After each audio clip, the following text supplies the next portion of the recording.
자, 위법성 조각사유 전제 사실의 착오에 관한 사건이 나왔습니다. 자, 잘 나오지 않는 사건이죠. 대법원 사건인데 나름대로 의미가 있을 겁니다. 잘 정리해 두시죠. 자, 사실관계부터 보시죠. 피고인이 복싱클럽 관장과 회원인 피해자의 몸싸움을 지켜보던 중 피해자가 왼손을 주머니에 넣어 휴대용 녹음기를 꺼내 움켜쥐자 피해자의 왼손 주먹을 강제로 펴게 함으로써 피해자를 폭행했다. 그래서 피해자의 손가락을 골절한 사안입니다. 손가락을 골절했다. 상해가 되겠죠. 자, 피고인이 그러니까 A가 복싱클럽 관장 B와 회원인 그 C가 몸싸움을 하고 있었어요. B와 C가 서로 싸우고 있었다. 그런데 피고인이 이제 말린 거죠. 말린 건데 C가 왼손을 주머니에 넣어서 뭘 움켜줬어요. 그런데 이거를 호신용 칼로 착오를 합니다. 호신용 칼로 착오를 합니다. 그래서 이 피해자의 왼손 주먹을 강제로 펴게 한 거죠. 손가락을 부러뜨렸습니다. 상해를 가했다. 이 상해는 이제 A가 주장을 하는 것은 B에 대한 정당방위라는 거죠. C가 칼로 B를 해하려고 하니까 이거를 이 급박한 상황을 막기 위해서 정당방위했다라고 얘기를 하고 있는 겁니다. 그런데 사실관계에 착오가 있는 거죠. 호신용 칼이 아니었고 사실은 휴대용 녹음기였다라는 겁니다. 그래서 위법성 조각사유 전제사실의 착오가 문제가 된 거죠.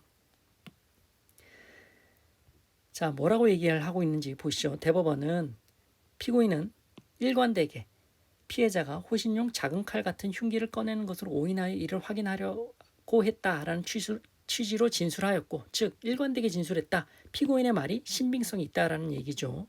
피해자도, 그러니까 손가락이 부러진 피해자도 수사 과정에서 피고인이 상해를 입힐 의도가 있었다고 생각하지 않는다. 내가 쥐고 있던 물건이 무엇인지 확인하기 위해서였다라고 생각한다라고까지 피해자도 얘기를 하고 있습니다. 또한 피해자가 가진 휴대용 녹음기와 피고인이 착각했다고 주장하는 호신용 작은 칼은 크기, 길이 등 외형상 큰 차이가 없어 이를 쥔 상태의 주먹이나 손 모양만으로 양자를 구별하는 것이 쉽지 않고 피해자 주먹이나 손 모양만으로 그가 움켜쥔 물건이 무엇인지조차 알기 어려웠다. 그래서 둘이 신체적으로 뒤엉킨 상황에서 피해자가 실제로 위험한 물건을 꺼내 움켜쥐고 있었다면 그 자체로 위 관장의 생명 신체에 관한 급박한 침해나 위험이 초래될 우려가 매우 높은 상황이었다. 수사기관도 위험한 물건으로 착각하여 빼앗기 위해라고 기재를 했습니다. 처음에는. 그러면 이거는 피고인이 피해자의 행동을 그 오인함에 위법성 조각사유 전제사실 착오에 정당한 이유가 있었다.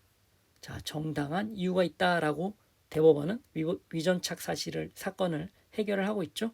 그 오인에 정당한 이유가 있었다라고 얘기를 하면서 피고인에 대해 유죄로 판단한 원심 판단을 법리를 오해했다라면서 파기환송을 한 사건입니다. 자, 무죄 취지로 파기환송했다라는 거죠. 자, 그래서 휴대용 녹음기를 칼로 착오를 했다. 그래서 골절, 상해를 가했는데 이것은 이 오인에 정당한 이유가 있다라면서 무죄 취지로 파기환송을 한 사건입니다. 자, 그래서 이 정도로 정리를 해두시기 바랍니다. 마치겠습니다.